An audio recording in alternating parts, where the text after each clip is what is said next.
বন্ধুরা, আমি কবির সুমন। আমি এই লাইভটা করছি এটি বিশেষ কারণে।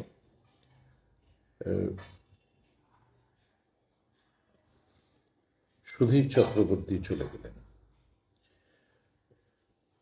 তার বয়স হয়েছিল, চলে গেলেন তিনি।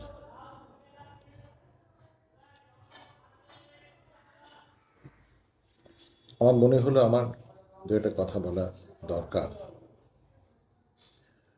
সে হক আমার আছে সুধীরবাবু সম্পর্কে দু একটা কথা বলা।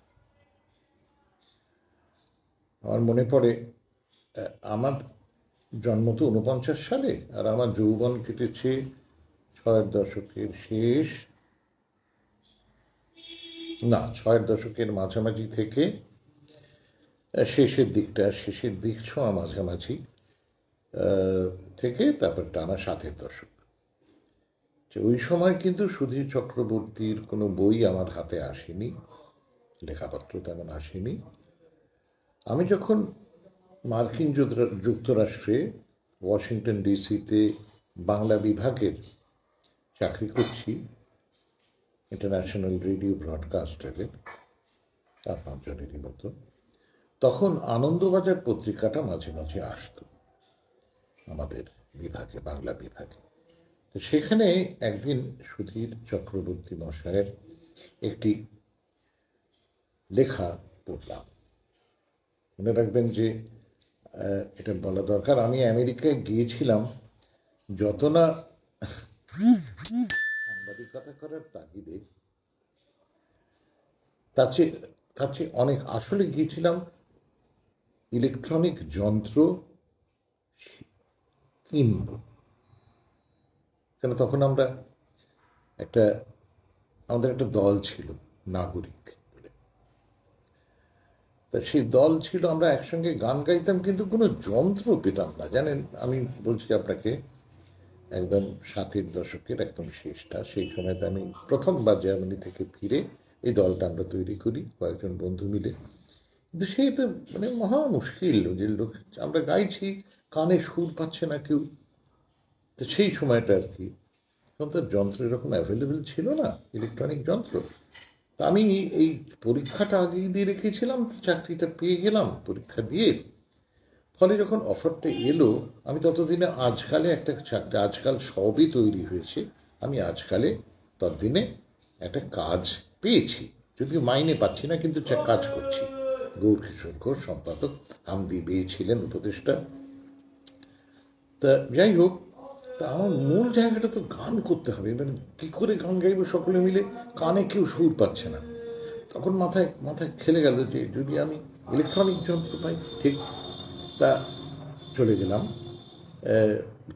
সেই সময় থেকে চাকরিটা পাওয়ায় হাতে চাঁদ পেলাম, আমেরিকায় চলে গেলাম যন্ত্র কিনতে। এবং বিশ্বাস করুন, যে পরিমাণ যন্ত্র আমি আমেরিকায় কিনেছি, সেটা যদি না কিনে টাকাটা জমাতাম, তাহলে এই বাইপাসের ধারে ওপাশে কেন, এ পাশেই সে যুগে মানে খান দুয়েক বাড়ি হয়েছে। তো বুঝতে পেরেছেন, এই পরিমাণ টাকা আমি খরচ করেছি শুধু যন্ত্রপাতি কিনে, কিবোর্ড অমুক তমুক ইত্যাদি ইত্যাদি।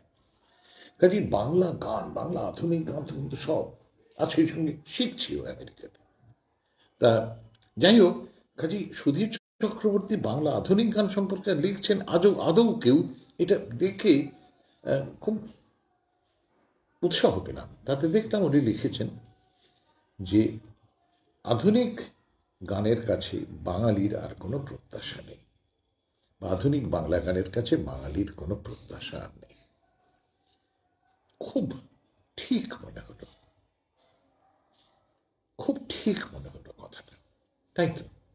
তাই তো সেই যৌবন থেকে দেখে এসছি, আধুনিক বাংলা গানের কাছে কিন্তু বাঙালির যেমন কোনো প্রত্যাশা নেই।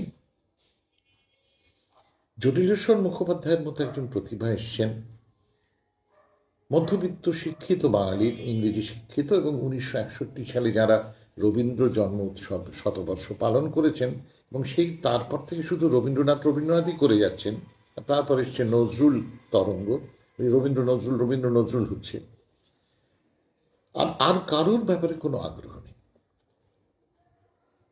জটিলেশ্বর মুখোপাধ্যায়ের মতো একজন গীতিকার এলেন, বাঙালির মন কিন্তু তিনি পেলেন না।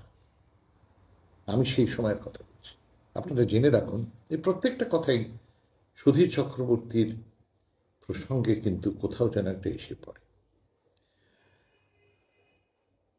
আমি ব্যাংকে চাকরি করতাম, জানেন তা, কলকাতা, মানে নগর কলকাতায় আমায় চাকরি করতে হতো। তখন আমি পোস্টিং পাইনি নরেন্দ্রপুরে। তো এসে বাসে করে সে শাটল ট্যাক্সি ধরতাম গোলপার্কের গড়িয়াহাটার মোড় থেকে। সেই শাটল ট্যাক্সিতে লাইনে দাঁড়াতেন সুকুমার সমাজপতি এবং সুনীল গঙ্গোপাধ্যায়, লেখক সুনীল গঙ্গোপাধ্যায় না, আমার কাছে যিনি, তাঁর সেই লেখকের চেয়ে বেশি জরুরি পেডাল স্ট্রিং গিটার শিল্পী সুনীল গঙ্গোপাধ্যায়, যার পুত্র কৌশিক গঙ্গোপাধ্যায়, আমি যতদূর জানি। মানে ইলেকট্রিক পেডাল স্ট্রিং গিটার, এই কোলে শুয়ে যেটা বাজে ইলেকট্রিক গিটার, তাতে যে ওই রকম রবীন্দ্রনাথের গান বাজানো যায়, আমার বাবা বলতেন, ওরে এই তো গানের চেয়ে ভালো রে। সত্যি তাই, আপনারা শুনে দেখবেন কখনো, তবু মনে রেখো, কখনো শুনে দেখবেন। তা ওইখানে আমাদের আলাদা, আমি তো ওদের চেয়ে বয়সে ছোট, খুব স্নেহ করতেন। একদিন আমায় সুনীল গঙ্গোপাধ্যায় মশাই আমাকে প্রায় কেঁদে ফেলে বললেন, জানিস সুমন, জটিল এরা রেকর্ড করবে না কোম্পানি। কেন? বলে ওর গান নাকি হচ্ছে না। কেঁদে ফেললেন, জানেন, গড়িয়াহাটার মোড়ে দাঁড়িয়ে এক পাশে আমায় টেনে নিয়ে গিয়ে কেঁদে ফেললেন।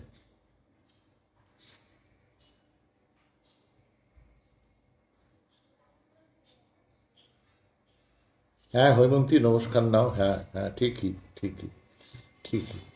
উনি তোমাকেও খুব, তোমার গান খুব পছন্দ করতেন, আমি জানি ব্যক্তিগতভাবে। তা কেঁদে ফেললেন সুনীলদা। জটিলের গান হয় না, হ্যাঁ রে। এই সময় ছিল। এরপর আর ক বছর পরেই আমি রয়েছি আমেরিকাতে, এবং সেখানে এই লেখাটা পড়ছি যে বাংলা আধুনিক গানের কাছে বাঙালির কোনো প্রত্যাশা নেই। ঠিক এরপর আমি কলকাতায় ফিরে আসি, এবং সত্যি বলতে তখন আমি সুধীর বাবুর কোনো লেখা, মানে কোনো বই তখন পড়িনি।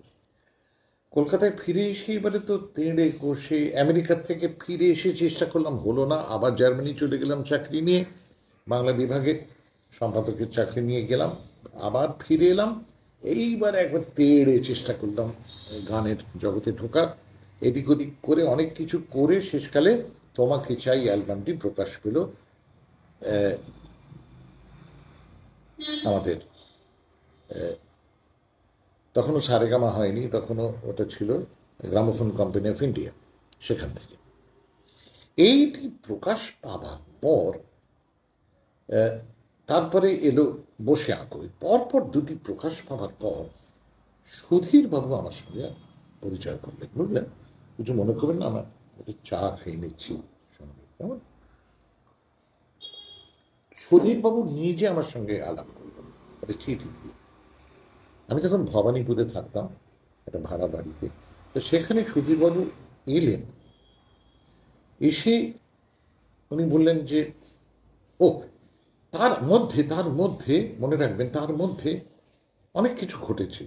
যেমন তোমাকে চাই বেরোনোর পর রবীন্দ্র সদনের ধারে একটা মাচা বেঁধে, আমি খুব খোলাখুলি বলছি, আপনাদের জানা দরকার, কাউকে তো একটা বলতে হবে। আর আমি না ওই ন্যাকামোটা করতে পারবো না যে আমি কাউকে ছোট করার জন্য বলছি না, বড় করার জন্য বলছি না। না, যে ছোট তাকে ছোট করার জন্যই বলবো, যে বড় সে বড়, তাকে সেটা বলবো, সে বড়। যেমন হৈমন্তী শুক্লা একজন সুগায়িকা, অনেকদিন ধরে ভালো গান গেয়েছে, সেটা বলবো না সবাই ভালো, উনিও ভালো, না না, আমি সে লোক নয়। তাই সেখানে সেই মঞ্চে উপস্থিত ছিলেন বাংলা তাবৎ সব শিল্পী, বুঝতে পেরেছেন। কেউ ছিলেন না, কিন্তু অনেকেই ছিলেন। এবং সেখানে আনন্দবাজার প্রথমে নাম করে বলছি পত্রিকা মামলা করবেন করুণকে, কি হবে কি হ্যাঁ, কি করবেন। ওই বিশেষ পত্রিকাটির এক সাংবাদিক দাঁড়িয়ে আমার নামে নাম করে গালাগাল দিচ্ছেন। তখন আমি কবি সোমান চট্টোপাধ্যায়। আমি বলছি 92 সালের শেষের কথা, হয়তো 93 গোড়াটা। 92-এর শেষ। আমি একটা চাদর মুড়ি দিয়ে দাঁড়িয়েছিলাম, আমায় কিন্তু লোকে অত চিনত না। একটা গাছের তলায় ওপেন এয়ার হচ্ছিল। এই কি গান, একে বাংলা গান বলে, এটা আধুনিক গান, ছি ছি, এইভাবে। এবং সেখানে মঞ্চে যারা ছিলেন তারা মোটামুটি সকলেই তাতে সায় দিলেন। এইবারে আমি আর নাম করছি না, কিন্তু করে কোনো লাভ নেই। আপনারা বুদ্ধিমান মানুষ, আপনারা জানেন।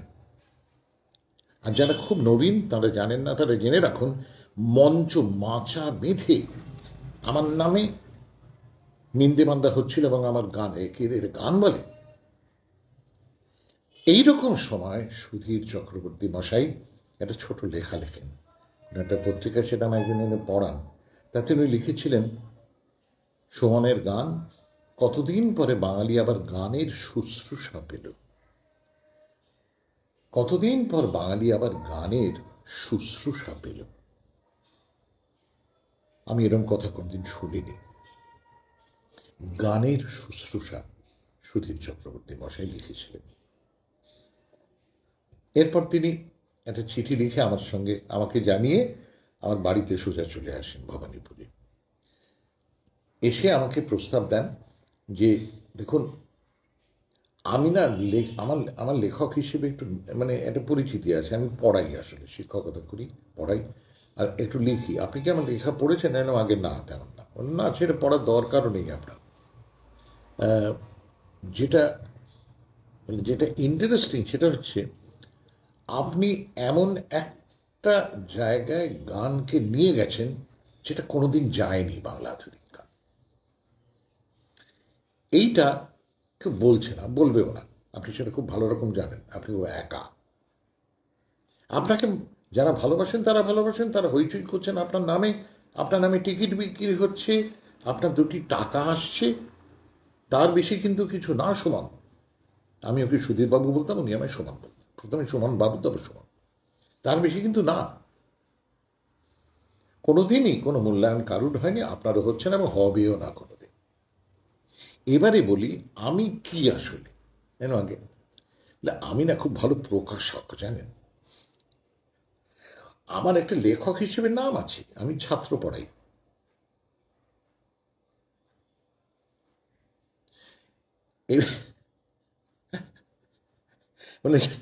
আমি কিন্তু আসলে জানি প্রকাশনা কিরকম। দেখুন, অনেকেই বই প্রকাশ করে, আমি কিন্তু একটু আলাদা ধরনের বই প্রকাশ করতে চাই। আমার একটা ধ্রুবপদ নামে একটা প্রকাশনী আছে।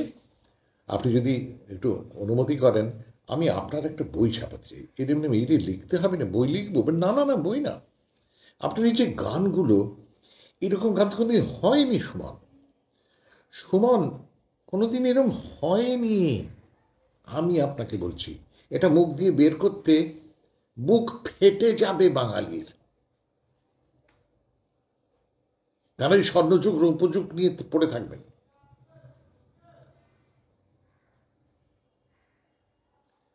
তারা কেউ বলবেন না।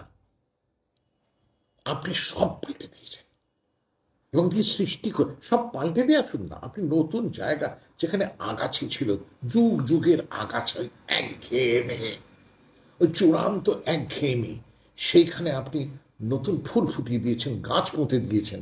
সেই গাছে আজকের পাতা গজিয়েছে, কিছুদিন পরে সেই গাছ মহিরুহ হবে, তার ছায়ায় মানুষ জিরোবে। হয়তো সেই জায়গাটা আপনি দেখে যাবেন না। আমি চুপ করে শুনছি, আমি চোখে জল এসে গেছে, তা আমি চুপ করে শুনছি। তখন আমরা ভবানীপুরের বাড়িতে, আমাদের চেয়ার টেবিল ছিল না, আমরা মাটিতে তোষক ছিল, সে তার উপর বসতাম। উনি বললেন, শুনুন, আমি একটা বই তৈরি করতে চাই। আপনার এই যে গান, এই গান তো আপনি ইন্ডাস্ট্রির জন্য করেননি। এই গান ইন্ডাস্ট্রিতে এসে পড়েছে, আপনি রোজগার করছেন, কিন্তু আপনি ইন্ডাস্ট্রির জন্য করেননি যেটা সবাই করেছে। কাজী নজরুল ইসলাম করেছেন, প্রতিটি গান ইন্ডাস্ট্রির সবাই করেছে। কে করেন? শরীর চৌধুরী করেছেন, সবাই ইন্ডাস্ট্রির। আপনি কিন্তু করেননি, আপনি করবেনও না। ইন্ডাস্ট্রি আপনার পেছনে হয়তো যাবে, আপনি যাবেন না। এটা আপনি, আপনার গান শুনেই বোঝা যায়। মানে ইন্ডাস্ট্রির জন্য কেউ পাগল সাপ লুটো খেলছে বিধাতার সঙ্গে, বা বিক্ষোভে বিপ্লবে তোমাকে, বা এক কাপ চায় আমি তোমাকে চাই, এরকম কেউ লিখতে পারি নাকি? এরকম হয় নাকি? সূর্য ডোবার রাগে গান, সূর্যোদয়ের রাগে গান ধরে ভীমসেন যোশী কমল রেখাপটাকে ভাবলেন দারুণ রূপসী। পিতৃপুরুষে বাঙালির কোনোদিন ভেবেছে এটা একটা গান হতে পারে, করে আপনি সেটাকে যে রাগের ওপর দিয়ে নিয়ে যাচ্ছেন, যোগী আর রাগের ওপর দিয়ে, কেউ বলেছে আপনাকে? এলাম না, আপনাকে বলবেও না, বুক ফেটে যাচ্ছে লোকের বলতে। তারা হেমন্ত মান্না করে যাবে। আমি বসে সমানে ভদ্রলোক গম্ভীর মুখে বলছেন, উনি সিগারেট খেতেন না, আমি তখন সিগারেট খেতাম, উনি বলছেন খান, আরো খান একটু। আপনি খাবেন না? না আমি খাই না, আপনি খান, আগে খেতাম। তো হচ্ছে বুক ফেটে যাবে, হেমন্ত মান্না হবে 300 বছর ধরে। ঠিক যেভাবে সুকুমার রায়কে লোকে শিশু সাহিত্য বানিয়ে রেখেছে, আপনাকে তেমনি ব্রাত্য বানিয়ে রাখবে। আপনি লালনের মতো ব্রাত্য হয়ে থাকবেন। এইবারে আমি ভেঁ করে কেঁদে দিয়েছি, বুঝতে পেরেছেন? আমি বললাম, আপনি কি বলছেন? আমি যা বলছি আপনি খুব ভালো রকম জানেন আমি ঠিক বলছি। এবারে শুনুন, ঠিক বেঠিকের বাইরে আমি একটা বই করতে চাই যেখানে আপনার এই যে গানগুলো এসছে, আপনার মাথায় এসে বা আপনি তৈরি করেছেন, সেই মুহূর্তটা তখন কি ভাবছিলেন, কি কি ভাবনা রয়েছে, কি কোনো ঘটনা আছে কি, সেটা যদি একটু লেখেন।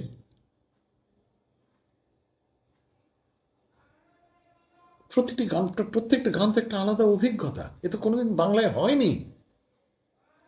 রবীন্দ্রনাথ ঠাকুরের গান নানান ঋতু, নানান পূজা পার্বণ, দেশপ্রেম, প্রেম ইত্যাদি, কিন্তু একটা করে গান একটা আলাদা অভিজ্ঞতা। এ তো কোনোদিন হয়নি, কোনোদিন হয়নি, আজ পর্যন্ত হয়নি। উনি বলছেন যে জটিলেশ্বর বাবুর গান আমার খুব প্রিয়, কিন্তু একটা আলাদা অভিজ্ঞতা হয়ে উঠছে না। আর আপনার গান রেডিওতে গাওয়া যাবে না, কেন? আপনার গানের মধ্যে এমন জিনিস আছে, যেমন আপনি তারই মধ্যে লিখছেন রবীন্দ্রনাথ ছিলেন সেই মুক্ত হাওয়ার বসন্তে, ধরতে তোমার, অনেক কোট করে যাচ্ছেন। আর আমার বলে একটু গান না, আমি গাইছি। উনি এবারে চোখ মুছছেন, উনি ধুতির খুঁট দিয়ে চোখ মুছছেন।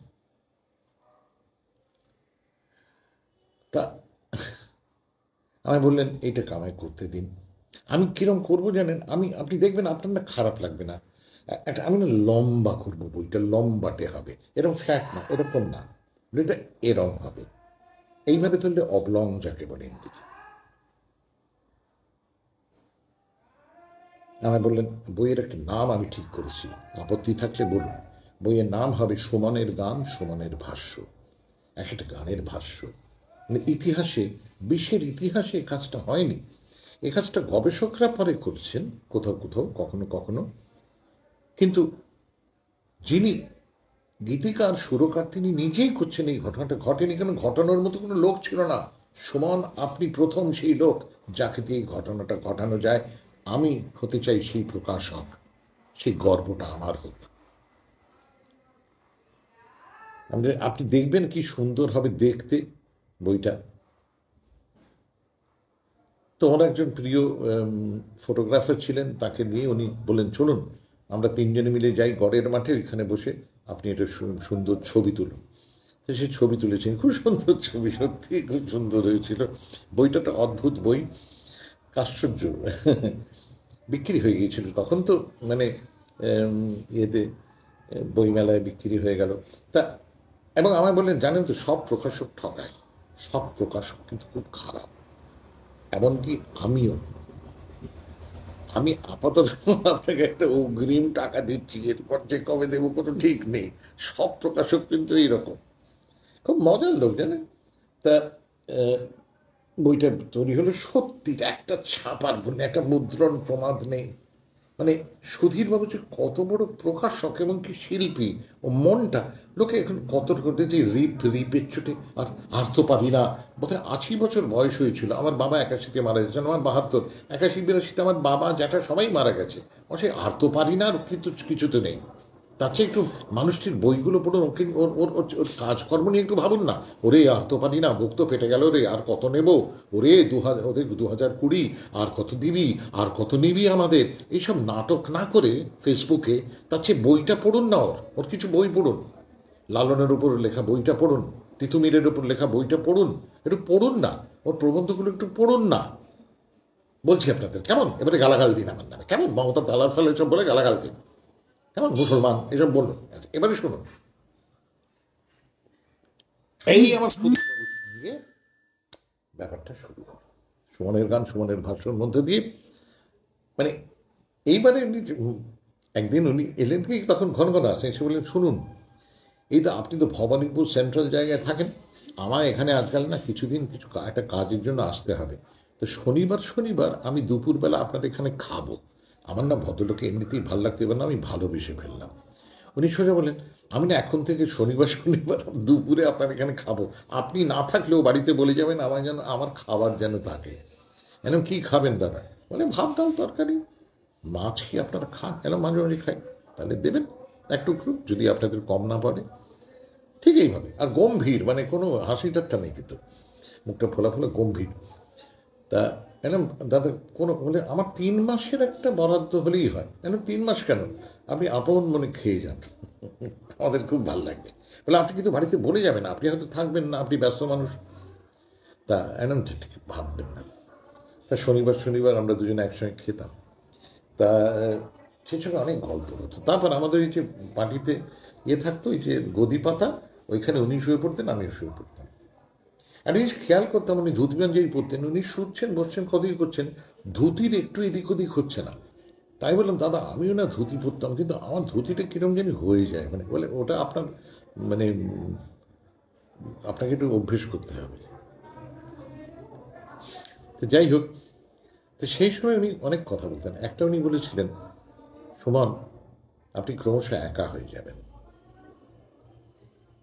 আচ্ছা, আপনি কারোর সঙ্গে কথা বলতে পারেন, মানে সঙ্গীত এরকম না, মানে পারবেনও না কোনোদিন, আপনি কোনোদিন পারবেন না।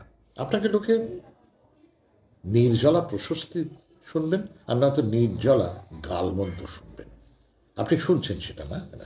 আর অন্যদিকে দেখবেন টিকিট বিক্রি হয়ে যাচ্ছে, লোকে লাইন দিচ্ছে, মারপিট করে দেখছে, তারপরেই আপনার নামে গালাগাল দিচ্ছে খবরে কাগজে, আর আপনি আবার সেগুলোর উত্তর দেন। আপনি কিন্তু খুব বুদ্ধির পরিচয় দিচ্ছেন না, এটা কিন্তু আমার প্রথম সুধীরবাবু বলেন। আজকাল পত্রিকা, এমনকি আমার বাড়িতে জানেন চিঠি পাঠাতো, আমি বলে দিচ্ছি নাম করে করে, আনন্দবাজার যেমন তেড়ে আমার নামে খিস্তি করতো, আজকাল আবার আমার পক্ষেও কেউ কেউ চিঠি ছাড়তো, সে একটা মজার ব্যাপার। আর আমি আবার তার উত্তর দিতাম, গণ্ডমূর্খ, মানে ভালো বাংলা একে বলে, হ্যাঁ আমার নাম হতে পারে গান্ডুভাই দেশাই। তা এটা সুধীরও বলছেন, আপনি কিন্তু বিপদ ডেকে আনছেন, আপনি উত্তর দিচ্ছেন কেন? দিন না, আপনার নামে গালাগাল দেবে না তো কার নামে দেবে? আমার নামে দেবে? আমি কিছু করেছি জীবনে? আপনি পাল্টে দিয়েছেন সব। তা আমি তারপর, সত্যি বলতে কি, আমি তারপর সেই বিশেষ প্রগতিশীল পত্রিকা, তাতে পরে আমি কলামও লিখতাম, তাদের আমি যে সাংবাদিককে পাঠানো তাকে বললাম যে শোনো তুমি আর এই শোনা এই চিঠি নিয়ে, ওই চিঠিগুলো যে শ্রোতাদের, ওই পাঠকদের চিঠি নিয়ে আমার কাছে আসতো বান্ডিল, এনে এই নিন গালাগালিগুলো আবার বেছে বেছে। এ হচ্ছে আমাদের দেশ, আমাদের সমাজ। আপনারা অনেকেই নাম করতে পারবেন না কোনোদিন আমার মতো, আমি করেছি, ভয়ঙ্কর নাম করেছি, ফলে ভয়ঙ্কর পরিণতিগুলোও হয়েছে। সুধীরবাবু তারপর বলেন যে আপনি কিন্তু দেখবেন আপনি জ্ঞান না আটকে রাখতে পারবেন না, আপনি যতই রাগ করুন। এরকম কিরকম বলে, একটা নিয়ম আছে পৃথিবীর, সেটা হলো জ্ঞান যদি কারোর ভেতরে থাকে আর আসে, সে না আটকে রাখতে পারে না। দেখবেন আপনার মনে হয় 2 তারিখে কিছু করবো না, কিছু বলবো না কাউকে, দেখবেন ঠিক আপনি সেই বলে দিচ্ছেন, কাজগুলো করে যাচ্ছেন। এরপর সুধীরবাবু আমাকে ওর এক বন্ধুর কথা বলেন, যিনি একটা নতুন পত্রিকা বের করছেন। উনি বললেন যে বন্ধু আপনার একটা সাক্ষাৎকার নেবেন, টাকাও দেবেন। এই প্রথমে সাক্ষাৎকার দিয়ে টাকা পেলাম, বেশি টাকা না, কিন্তু আদৌ তো দিলেন কেউ 5-5 টাকা বা 100 টাকা কেউ দিলেন একটা সাক্ষাৎকারের জন্য। সুধীরবাবুর সঙ্গে খুব বেশি দেখা সাক্ষাৎ আর তারপর হতো না। তারপরে উনি আমাকে আর একবার উনি ধরলেন, আপনাকে গান্ডুভাই দেশাই আমি। আপন মনে নিত্যকর্ম পদ্ধতি, আজকাল নিত্যদিন, অন্যদিকে দুঃখ বাজার, আনন্দ বাজার, পেঁপে বাজার, পট্টি বাজার, বেশ্যা বাজার, সব বিভিন্ন পত্রিকা আমার নামে খিস্তি করে করে করে সব চিঠি ছাপতাম, সেগুলো আবার আমার কাছে দিত, আর আমি শালা সেগুলোর আবার উত্তর দিতাম, মারি আমার মতন গান্ডু কে আছে, আয় সখায় আমার কাছে। বুঝলি বিশ্বরূপ? মনে আছে তো তোর সেই যুগটা। এবার সুধীরবাবু এরপর আমাকে অনেক দিন আর কিছু পাইনি, একদিন আবার নিয়ে আমাকে এসে হাজির। আচ্ছা, অনেক দিন আপনাকে জ্বালাইনি, এবারে জ্বালাতে বাধ্য হচ্ছেন কেন? শুনুন, দিলীপ কুমার রায় সম্পর্কে আপনি ছাড়া আর কেউ কিচ্ছু লিখতে পারবে না।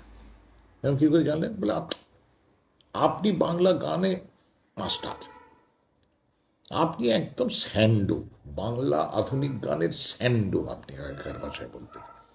আপনি একই সঙ্গে গামা, গোবর, বিষ্ণু ঘোষ, মনতোষ রায়, সব কিছু, চুরি গোস্বামী, শৈলেন মান্না, আপনি সব, আপনি ব্রজেন দাস, মিহির সেন, আপনি সব বাংলা আধুনিক গানে আপনি স্যান্ডো।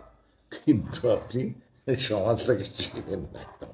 আর এখানকার যারা লেখালেখি করে তাদের আদৌ চেনেন না। মানে আমি চিনি না, সত্যি কি না, বলে চিনতে হবে না। আমি যা বলছি শুনুন, দিলীপ কুমার রায় নিয়ে লিখতে হবে, 1 পয়সাও দেব না। দেবেন না? না। তাহলে প্রকাশক সম্পর্কে আপনি যা বলেছেন কত সত্যি? বলে সত্যি না, তো এমনি বলেছি। ভারী মজার মিষ্টি লোক ছিলেন, ভীষণ মজা। আর যাক বলতেন হাসছেন না, কিন্তু সব গম্ভীর। আর এবারে দাদা অত তো চাই না, আপনি তো জানতে হবে না, আপনার অনুভব থেকে লিখবেন। আপনি একজন মিউজিশিয়ান, দিলীপ কুমার রায় একজন ফেলো মিউজিশিয়ান, সেই হিসেবে লিখুন। আপনি যেভাবে দিলীপ কুমার রায়ের গান কোনো কোনো অনুষ্ঠানে গিয়েছেন, একবার আপনি গিয়েছিলেন, কেউ কোনদিন গিয়েছে ওইরকম? কেউ গায়নি। আপনি আধুনিক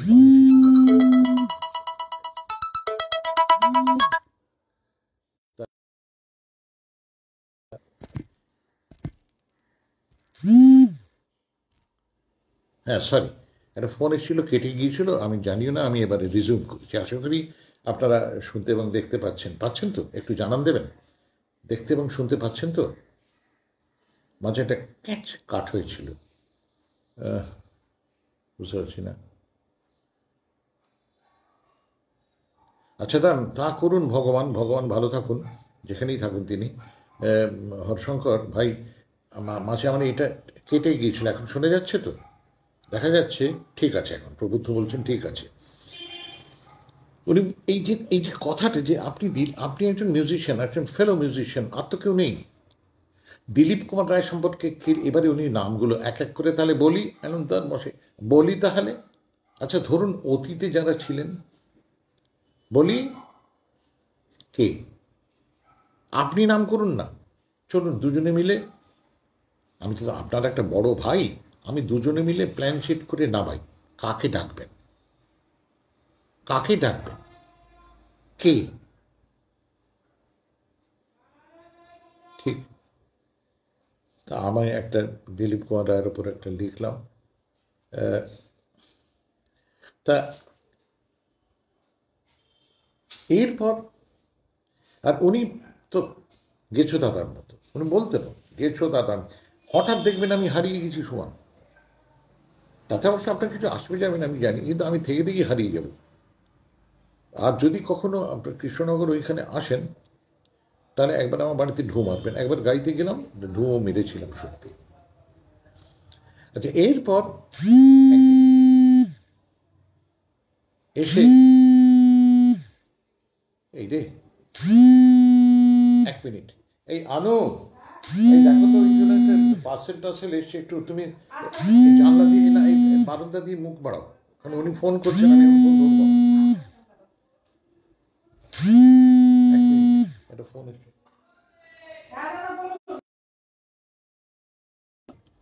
সকালের দিকে আবার একটা কি একটা এসছে, বলে তার ফোন আবার পাচ্ছেন তো? আশা করি তোর তালিকা। সুধীরবাবু থাকলে হাসতেন, বলতেন সুমন আপনার কপালে এইটাই আছে। পাচ্ছেন? আশা করি পাচ্ছেন, আশা করি পাচ্ছেন শুনতে।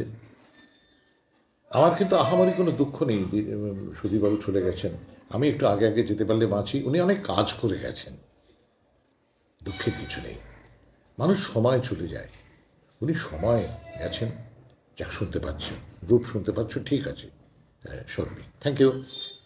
এরপর একদিন উনি এলেন, এসে বললেন, আর এই যে যখন আসতেন কোনো না কোনো গল্প নিয়ে, যেমন একবার ওই খেয়ে ফ্ল্যাট শুয়ে বলেন, আপনি গ্রাম বাংলাকে চেনেন না। এলাম না, আপনার চিনে দরকার নেই, আপনি যা দিচ্ছেন ওতেই হবে, আর গ্রামকে চিনে আপনার কিছুই হবে না। ঠিক, এবারে উনি বললেন, জানেন, কিন্তু আপনি বাংলার গ্রামকে না চিনলে একটা জিনিস জানবেন না, আমিও জানতাম না। কিরকম? উনি বললেন, জানেন তো, আসলে আমাদের এখানে বেশিরভাগ লোকই মুসলমান, যারা খেটে খান, চাষ করেন, সব মুসলমান। মানে বর্ণ হিন্দুদের অত্যাচারে আর অপমানে তথাকথিত নিচু নিম্নবর্ণের নিম্নবর্গীয় হিন্দুরা আর থাকতে না পেরে তারা ইসলাম ধর্ম গ্রহণ করে শান্তি পেয়েছিলেন, তারা সম্মান পেয়েছিলেন।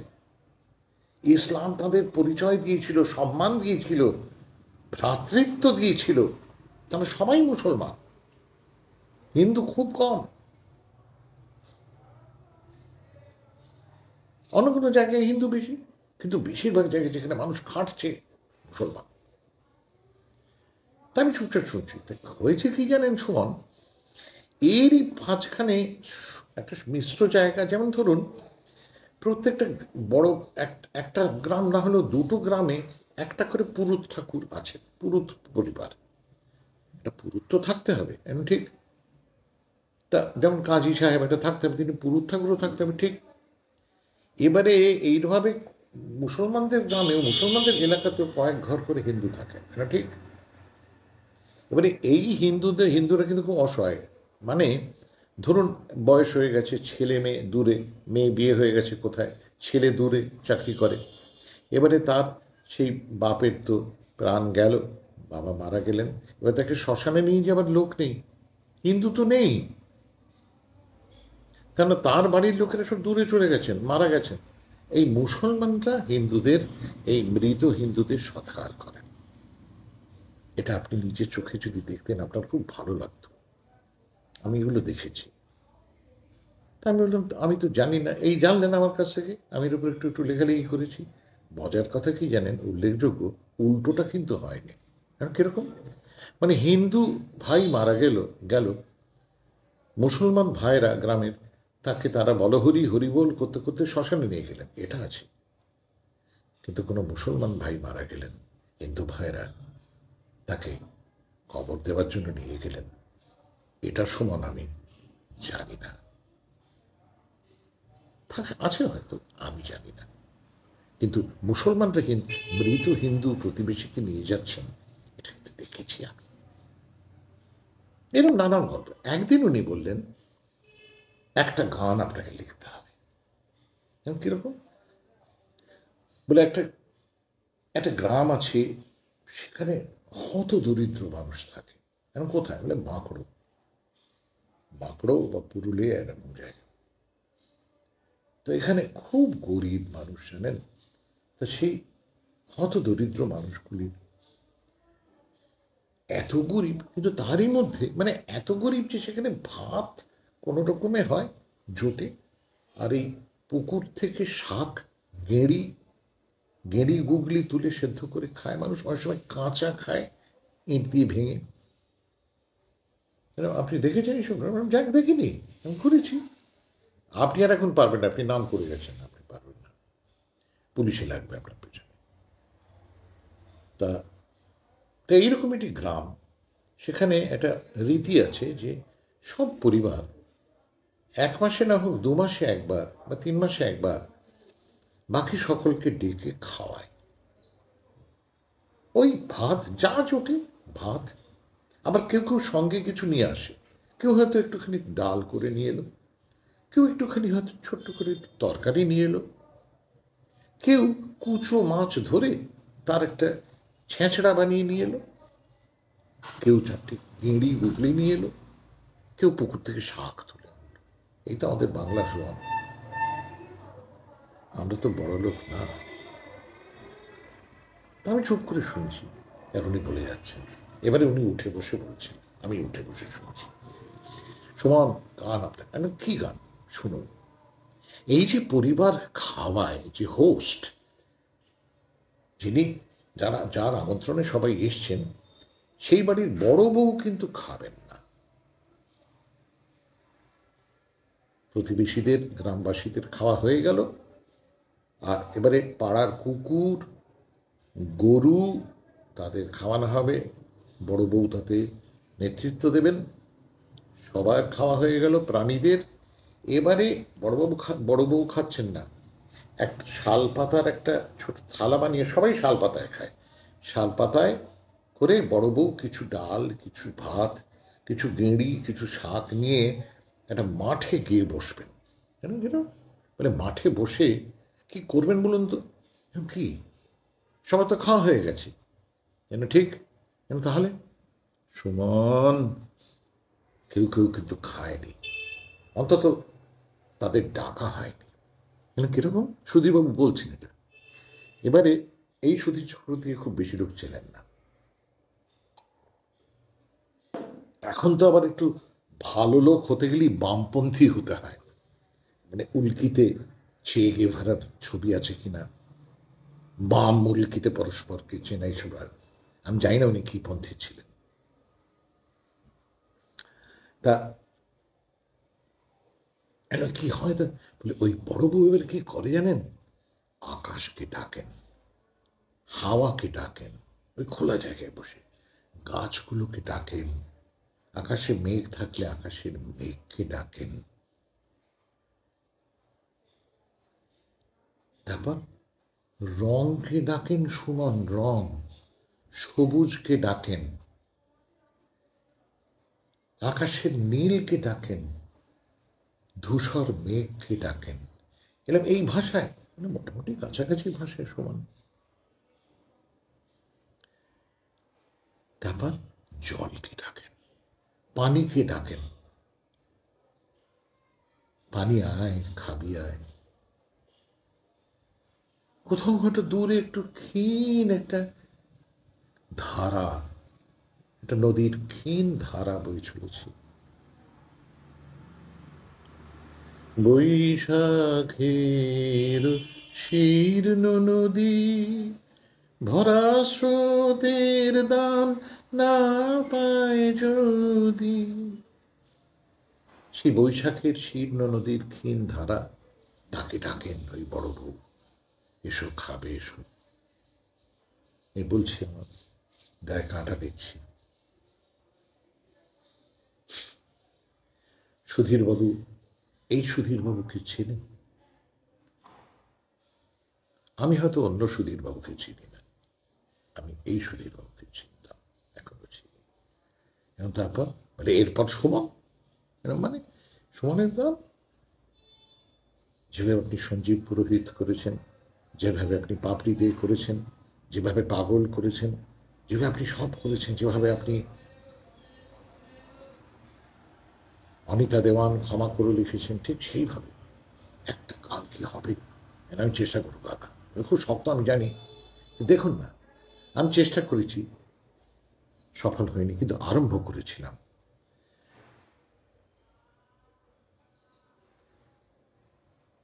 তার ধুয়োটা ছিল, এসো আকাশ খাবে এসো, তোমাকে তো ডাকিনি এই ঘরে, এসো আকাশ খাবে এসো, এই মেয়েটা খাবে তোমার পরে। এবারে গালাগাল করুন আমাকে, হ্যাঁ? আমি এক গর্বিত মুসলমান এবং মমতার এজেন্ট। এবারে গালাগাল করুন আমার গান তুলে, আমার মা তুলে, আমার ধর্ম তুলে। নিন, গালাগাল করুন, হবে না? এসো আকাশ খাবে এসো, তোমাকে তো ডাকিনি এই ঘরে।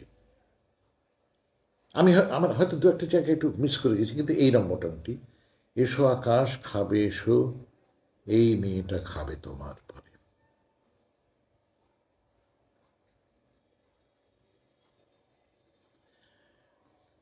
একদিন সুধীরবাবুর সঙ্গে কোথায় যেন একটা দেখা, এই সমান, ওটা কিছু হয়েছে? এখন দাদা চেষ্টা করছি, এইটুকু হয়েছে, ধুয়োটা মানে এই ধুয়োটাতেই হবে। ধুয়োটা কিরম সুর হবে, কোথায় দেখা হয়েছিল জানেন, আমি আপনাকে বলছি, আমি একটা কি যেন কিনতে বা খোঁজ করতে গিয়েছিলাম ওই আমাদের ধর্মতলা স্ট্রিটের ওইখানে, ধর্মতলা স্ট্রিটের ওইখানে গিয়েছিলাম চাঁদনিতে। ওইখানে দেখি সুধীর বাবু, উনি আমার বললেন, এই তুমি এখানে কি করছো? আমি একটা জিনিস, একটা ছোট জিনিস খুঁজছি। আপনি কি করছেন? বলে আমিও জিনিস খুঁজছি। তো লোক নামে একটা জিনিস, একটা খুব বাজে লোক আমার এখানে দাঁড় করিয়ে দেখে চলে গেছে। তবে আমি একবার হ্যাঁ তুমি কি ওইটা কি সুর করলে? আমি দাদা একটা ওই ধুয়োটা, বলে ধুয়োটা কিরকম একটু দেব শোনাবে? হ্যাঁ একটু মাথায় আছে, শোনাও। এসো আকাশ খাবে এসো, তোমাকে তো ডাকিনি এই ঘরে, এসো আকাশ খাবে এসো, এই মেয়েটা খাবে তোমার পরে।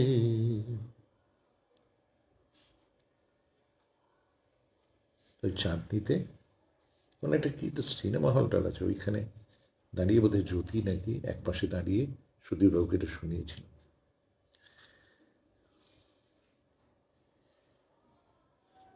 এই ছিলেন আমার সুধীর চক্রবর্তী।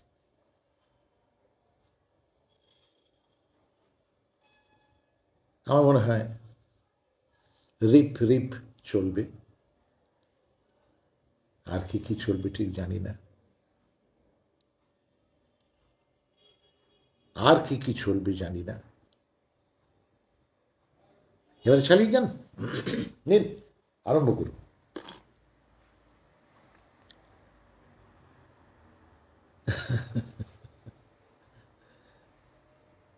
মজার লোক ছিল, যে ছিপে রাখতে পারবেন না আপনি, পারবেন মানে আপনার ভেতরে যা আছে সেটা একজনের কাজ না, কত বছর ধরে কত পুরুষ মিলে আপনাকে পুষ্ট করেছে সুমন, ওটা আপনি একা করেননি। বলে উনি আমাকে শোনাচ্ছেন, সে যে প্রাণ পেয়েছে পান করে যুগ যুগান্তরের স্তন্য, এটা আপনি। ভুবন কত তীর্থ জলের ধারায় করেছে তাই ধন্য, ও তার অন্ত নাই গো নাই। মানে আপনার মধ্যে কতদিন ধরে জমা হয়েছে, আপনি আটকে রেখে দেবেন নিজের মধ্যে, কাঁচকলা পারবেন না, আপনি রেগে যাবেন, পারবেন না। আজ তাই দেখছি, আজ মাননীয় পশ্চিমবঙ্গ সরকার যখন আবার গত বছরের মতো বাংলা খেয়াল, বৃন্দ খেয়াল পরিবেশনার জন্য আমাকে বলেন, এবং আমি ধন্য হয়ে যাই কৃতার্থ, তখন যে ছেলে মেয়েদের শেখাচ্ছি, আজকেই সন্ধ্যা 8টায় আমাদের একটা অনলাইন মহড়া আছে, এখন তো অনলাইন সব, তা ভূপালী রাগটি তারা গাইবেন, ছোট খেয়াল 8 জন মিলে গাইবেন 10 মিনিটে। তা এইটা করতে করতেই সেদিন প্রথম আমাদের মহড়াতেই আমার মুখ দিয়ে বেরিয়ে গেল, শোনো এবারে ব্যাপারটা চলুক, এই অনলাইনই চলো, এসো আমার কাছে শেখো। ঠিক বেরিয়ে গেল সুধীরবাবু যেটা বলেছিলেন, বলছে আপনি ধরে রাখতে পারবেন না। তা এখন কিরকম পারবেন না, আপনার পূর্বপুরুষের মধ্যে একজনের নাম কি ছিল, এখন কি বলে মিয়া তানসেন, তার কেস কি ছিল, এখন কি উফ, শোনো সেই কবেই উনি তানসেন তো মুসলমান হলেন, নিজের খুব এটা ইচ্ছে ছিল না, কিন্তু জোর করে হলো, তারপর তিনি বেশ ভালো মতোই ইসলাম প্র্যাকটিস করলেন, কিন্তু হলো কি উনি সেই শখের ছোটে আর গান করেন না। এবারে ওকে আকবর একটি সুন্দর বাড়ি দিয়েছিলেন, তাতে বাগান ছিল, উনি খালি বাগান করেন, গান আর করেন না। তা সম্রাট আকবর তো বললেন এ তো ভালো কথা নয়, মিয়া গাইছে না কেন, গাইছ না কেন, গাইছ না কেন, হ্যাঁ দারুণ অনলাইনে, কিন্তু সবাই না বিনা কিছু গাই না, যে বগল বাজাই, চল বগল বাজাই ধরে, আর তারা বাংলা খেয়াল না না না না, কে শিখবে না সেই বিষয়টা আমি ঠিক করবো। এনিওয়ে, তারপরে আকবর নাকি কার কার সঙ্গে ছলা পরামর্শ করে ঠিক করেন একটা মেয়েকে ধরে আনতে হবে, ছোট মেয়ে, যে ভীষণ বেসুর গান গায়, জঘন্য গান গায়, পারবে? বলে হ্যাঁ, এনেছে, ওকে ছেড়ে দাও। যখন মিয়া যখন বাগান করছেন তো সকাল থেকে, ওকে ওইখানে গান গাইতে বলো। তা মিয়া তানসেন বাগান করছেন মন দিয়ে, আরে বেচারা মেয়েটা বেসুর বেমাক্কা গেয়ে যাচ্ছে। খানিকক্ষণ শোনার পর একদিন সহ্য করেছেন, পরের দিন যেই হয়েছে একজনের বলে এই মেয়েটাকে ধরে আনতো, মেয়েটাকে ধরে এই শোন এনে সুর লাগা, এনে বল সা, এনে সুর লাগা। এটা ভাই সুধীরবাবু গল্প করেছেন, দেখেছেন তো, আপনিও ধরে রাখতে পারবেন না। খাসা মানুষ ছিলেন সুধীর, খাসা মানুষ সুধীর। কিছু কাজ করেছেন যা আকরিক কাজ, সেমিনাল কাজ, সেগুলো রইল। আজকের আমি তাকে চিনি না, এক যুবক আমাকে একটা হোয়াটসঅ্যাপে একটা মেসেজ করে জানিয়েছেন সুধীর বাবুর কাজ সমাজে জারিয়ে গেছে। জানালেন কে? শঙ্কু ঘোষ না, কোন পলিটিক্যাল পার্টির নেতা না, কোন কলেজের অধ্যাপক না বা অধ্যাপিকা না, কে? কোন একটি যুবক, মিষ্টি একটা ছবি, শুধু এই খবরটা, সুধীর বাবু বা সুধীর চক্রবর্তীর কাজ সমাজে জারিয়ে গেছে। क्या बात है। তাই হোক, ভালো থাকবেন, টাটা।